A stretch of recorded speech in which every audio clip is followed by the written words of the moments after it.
Night Court was a bigger hit than people seem to remember. 9 seasons, 193 episodes, and at its peak, it was the 7th most watched show in America. But for a show that successful, it had a crazy amount of behind-the-scenes drama. We're talking about the biggest revolving door of cast members I've ever seen, network malpractice that created one of the most botched endings for a hit series ever, and of course, there was the Night Court curse. I cover it all in this, the rise and the non-stop drama of Night Court, the show that survived pretty much everything. Now before we start, give this video a like if you watched Night Court back in the day, and subscribe for more retro TV deep dives.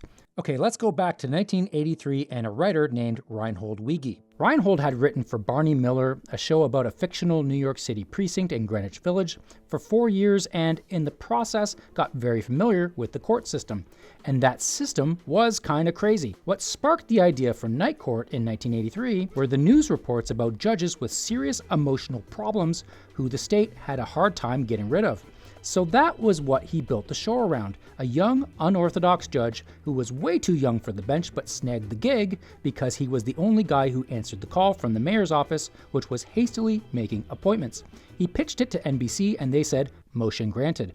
Next up was casting. For the lead role of Judge Harry Stone, the search ended thanks to Saturday Night Live. Producer Jeff Melman and his wife remembered a hilarious magician who put a needle through his arm back in 1982 and knew that was the guy he wanted for the role of Harry. That magician was Harry Anderson. At that point, Anderson was a known commodity to the NBC brass. In addition to his SNL appearances, he had a recurring role as Harry the Hat, the smooth-talking con man on Cheers. He went in, auditioned, and as Weege put it, Harry said he was the guy, and I'll be damned, he turned out to be the guy. For prosecutor Dan Fielding, they cast John Larroquette. Larroquette was a character actor in his mid-30s who'd had small parts in films like Stripes and Cat People. He wasn't a big name, but as you'll see, that was about to change. For Bailiff Bull Shannon, they cast Richard Mall, a 6'8" character actor with a degree in history and psychology from UC Berkeley. Get this, his iconic bald head wasn't what the role called for. Mall had shaved his head for the 1983 low-budget sci-fi movie called Metal Storm: The Destruction of Jared's Sin. When he showed up to the audition for Night Court, the bald head was still there. Weege liked it and told him to stay bald. Mall had no problem with that, saying he'd shave his legs for the part if he had to. The senior female bailiff, Selma Hacker, was played by the legendary Selma Diamond, a writer-turned-actress with the gravelly, chain-smoking voice straight out of a New York deli, even though, interestingly, she was born in my hometown in Canada, where we do not talk like New Yorkers. She got her accent when she moved to the US. Actress Gail Strickland, a veteran character actress, played public defender Sheila Gardner in the pilot, but one episode in, she was out, replaced by Paula Kelly, who played a new public defender, Liz Williams.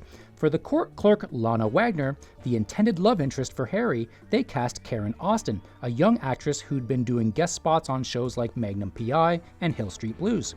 So this was the starting point, but as you'll soon see, the cast was about to change early and often. Night Court premiered on Wednesday, January 4th, 1984 at 9:30 p.m. as a mid-season replacement. It aired right after The Facts of Life and before St. Elsewhere. The pilot was called All You Need Is Love. It dropped audiences right into the chaos. Harry Stone's first night on the bench, a parade of weirdo defendants, and of course, some magic tricks. And critics loved it. Time magazine, in an early review, called it the most realistic law show on the air, praising the focus on non-violent petty crime over the typical TV courtroom melodrama. Audiences, however, didn't flock to it right away. Night Court finished its first season 47th in the Nielsen ratings, not a disaster, just middle of the pack. But that would change. In fact, a lot of things were about to change. First, NBC moved it out of its Wednesday slot, dropping it into the most coveted real estate on television, Thursday nights, right between Cheers at 9 and Hill Street Blues at 10. As we'll get into, this changed the show's fortunes for good. But the big story in Season 2, the cast changes were insane. Let's start here. Both Karen Austin and Paula Kelly were gone heading into Season 2. Charles Robinson replaced Karen as court clerk Mac Robinson. To replace Paula Kelly as the new public defender, Christine Sullivan, they brought in Shelley Hack, who was best known from Charlie's Angels. If you're keeping track, that's the third public defender hired for the series in 13 episodes. But things weren't clicking with Shelley in rehearsals. She and the producers mutually parted ways before a single episode was filmed. So they brought in the actress they wanted all along, Markie Post. She played Christine Sullivan for an episode early in Season 2. But she was locked into her contract on ABC's The Fall Guy and couldn't stay. So they pivoted to Ellen Foley, who joined as Billy Young to finish out the rest of the season. So, quick recap. Gail Strickland, Paula Kelly, Shelley Hack, Markie Post, and Ellen Foley. That is 5 public defenders in the span of about 15 episodes. And guess what? Ellen Foley got fired after season 2, and she was pretty upset with her replacement. I'll get to that in a moment. Anyway, despite all the disorder in the court, the ratings were all rise.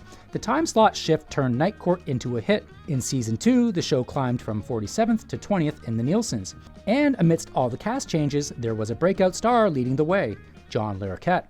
In 1985, he won his first Emmy for Outstanding Supporting Actor in a Comedy Series, and I'm getting ahead of myself a little bit, but he went on to win it again in 1986, and 1987, and 1988. 4 years in a row. By the 4th win, he was so worried about being typecast as Dan Fielding for the rest of his career that he did something almost no one in television does. He took himself off the ballot. The only other actor I can think of off the top of my head who did the same thing was Candice Bergen, who won 5 Emmys playing Murphy Brown. If you know of more actors who did this, tell me in the comments. Anyway, what's interesting is that the Dan Fielding character everyone loved was nothing like how it was originally written. As Larroquette told the AV Club, if you look at the early episodes, my character was this sort of tight-lipped, vested, pipe-smoking conservative fellow. And of course, I was putting garden hoses down my pants by the end of the series. He credited Weegie for the evolution, specifically how he started writing to fit Larroquette's naturally dry and forthright sense of humor. That was a game changer for his career and the show. Now, with a breakout star and ratings rising, you'd think things would settle down and the show could just run smoothly. But as would become a theme for Night Court, tragedy struck. Between seasons 2 and 3, Selma Diamond, who again played the bailiff, died from lung cancer on May 13, 1985 at age 64. The cast obviously was devastated. She'd been one of the show's signature voices. And now producers had the daunting challenge of finding someone to fill what seemed like an irreplaceable role. They ultimately went with Florence Hallop, a veteran character actress similar in age and energy to Diamond. She joined in season 3 as bailiff Florence Kleiner. And of course, they also needed a new public defender, and Weegie finally got the actress he wanted all along, Markie Post. Her contract on ABC's The Fall Guy was finally up, and she was free to join full-time in season 3 as Christine Sullivan. That's why Ellen Foley was canned, and she wasn't happy about it. She later said, "You don't know pain until you've been replaced in a role by Markie Post." Ouch. But it's hard to deny Weegie's instincts, because from there, everything just clicked. The show jumped from 20th to 11th place, knocking on the door of the top 10, but then tragedy struck again. The new bailiff, Florence Hallop, was, just like her predecessor, diagnosed with lung cancer and, sadly, died on July 15, 1986, just weeks after wrapping season 3. What are the odds of that happening? I mean, 2 actresses, same show, same role, same cause of death in 14 months. The tabloids started calling it the bailiff curse, or the Night Court curse. At this point, the producers had to make a decision. Do they try a third older actress in the role, or try something new? They opted for the latter. For season 4, they cast Marsha Warfield as bailiff Roz Russell. Warfield, a stand-up comic with a deadpan, no-nonsense delivery, was only 32, 3 decades younger than her predecessors with a clean bill of health. With Warfield in tow, season 4 became the peak of Night Court. The show climbed to 7th in the Nielsen's, its highest ranking ever. It was now a top 10 show on Thursday nights, sitting alongside The Cosby Show, Family Ties, and Cheers. And season 5 was more of the same, again finishing in 7th place.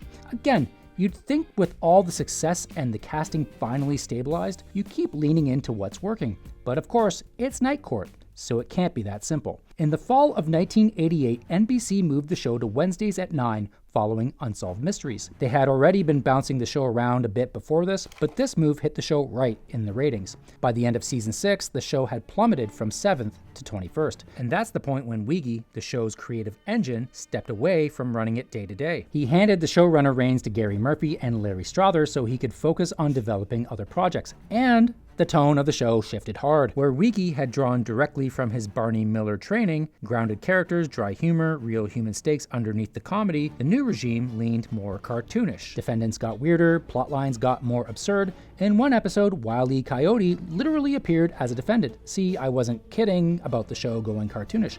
Anyway, it didn't work, and in season 7, the show dropped from 21st to 28th. Stu Kreisman and Chris Cluse took over as showrunners in season 8, tried to return the show to its Barney Miller roots, but that didn't work either. In large part because NBC moved the show to Fridays at 9 p.m. for the first 13 episodes of the season, which was a ratings kiss of death. They eventually moved it back to Wednesdays and ratings rebounded, but the damage was done. The show collapsed to 50th in the ratings, the lowest it had ever been. Now, at this point, 8 seasons, heck of a run, it's time to pack it in.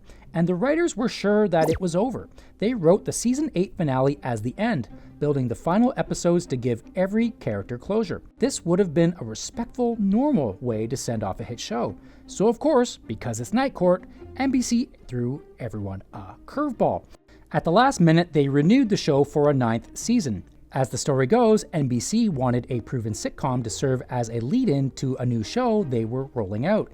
The new show was called Seinfeld. Now, normally, getting an extra season is a bonus for everyone. More money, more episodes for syndication, which is a good thing. But in the case of Night Court, it was a nightmare. As showrunner Stu Kreisman put it, when we found out we were going to go for another year, we were screwed creatively. And it took us the first 2 or 3 episodes of this year to undo all of the stuff we set up last year. But wait, it gets worse. Warner Brothers, which produced and distributed the show, was simultaneously trying to sell Night Court for a potential continuation on another network, not just reruns. Because they wanted to leave the door open to new episodes, they didn't want a definitive ending. And because of that, the show never got a proper farewell. As Larroquette told the LA Times, "We weren't allowed to turn to the audience, give a salute, and say thanks." The show finished its 9th and final season ranked 46th in the ratings, not bad considering all the chaos. The 2-part series finale, Opportunity Knock Knocks, aired on May 13, 1992, exactly 7 years to the day of Selma Diamond's death. In it, Harry considers a job teaching law. Dan Fielding, in a genuinely shocking moment, quit his job as a prosecutor to chase Christine Sullivan. The episode ended with characters scattered, threads dangling, and in keeping with the show's absurdist streak, Bull gets abducted by aliens from Jupiter because they need him to reach things high on their shelves. And just when you thought the chaos was over, NBC said hold my beer. On May 31st, 1992, 18 days after the finale aired, NBC aired an episode called The 1992 Boat Show. This was a previously produced episode that was preempted earlier in the season and had nothing to do with the finale. They aired it and it confused everyone. Now, fans would eventually get some closure, but they'd have to wait 16 years for it. More on that in a moment. In the meantime, the show's stars continued to entertain audiences. John Larroquette had the biggest career. He launched The John Larroquette Show in 1993, a darker, more dramatic sitcom about a recovering alcoholic running a St. Louis bus station. It ran 4 seasons. He won a 5th Emmy for a guest role on The Practice in 1998, and he had major roles in Boston Legal, The Librarians, and The Good Fight. Marsha Warfield hosted The Marsha Warfield Show and appeared in Empty Nest before stepping away from the spotlight for years. Now, I started with these 2 because they are, sadly, the only surviving core cast members. Harry Anderson moved on to Dave's World in 1993, playing humorist Dave Barry for 4 seasons on CBS. After that ended, he largely stepped away from full-time acting. In 2002, he moved to New Orleans and opened a magic shop and a nightclub called Oswald Speakeasy, then moved to Asheville, North Carolina after Hurricane Katrina. And sadly, he died of a stroke in his sleep on April 16, 2018, at the age of 65. Richard Mall built a huge voice acting career after Night Court. He voiced Two-Face in Batman, the animated series, and Scorpion in Spider-Man, the animated series. He appeared in The Flintstones, Jingle All the Way, and the cult comedy But I'm a Cheerleader. He died on October 26, 2023, at age 80. Markie Post went straight from Night Court into Hearts of Fire with John Ritter, which ran from 1992 to 1995. She had a fun role in There's Something About Mary in 1998 and recurring parts on Scrubs and The District. She died in August of 2021 after a 4-year battle with cancer. She was 70. Charles Robinson kept working steadily on shows like Mom, The Game, and This Is Us. He passed away in July 2021 from cancer complications. He was 75. And the man who created the whole thing, he developed one more sitcom for NBC called Nikki and Alexander in 1989, but the network passed on it, and he largely retired from the industry after that. He died on December 1st, 2012, at the age of 62. Now, while it is sad that we've lost most of the stars from this show, given what we've gone over in this video, they were a resilient bunch. And that was Night Court in a nutshell, a show that rolled with the punches and thrived in spite of it. And as a result, the show stuck around in pop culture long after its original run. Really, it hasn't stopped. It's still in syndication as of May 2026. Saturdays at 9, but still, that's crazy for a show that ended in 1992. But the biggest legacy moment came from a completely unexpected place. In 2008, 16 years after Night Court ended, 30 Rock did an episode called The One with the Cast of Night Court. In the episode, Kenneth the Page is upset because of the new Page uniforms. Knowing that Kenneth is a huge Night Court fan, Tracy Jordan does something to cheer him up. He recreates the Night Court set, brings in Harry Anderson, Markie Post, and Charles Robinson, and creates a brand new ending where Harry Stone and Christine Sullivan finally get married. And then in 2023, NBC went a step further and brought the show back. The revival was led by Melissa Rauch as Abby Stone, Harry Stone's daughter, with John Larroquette returning as Dan Fielding. It ran 3 seasons before being canceled in May 2025. It may not get the same fanfare as Cheers or The Cosby Show, but when you add it all up, this show has stuck around in some way, shape, or form for 4 decades. When it comes to sitcom longevity, it's hard to beat Night Court. Case closed. If you enjoyed this deep dive, give the video a like and subscribe for more. Thanks for watching.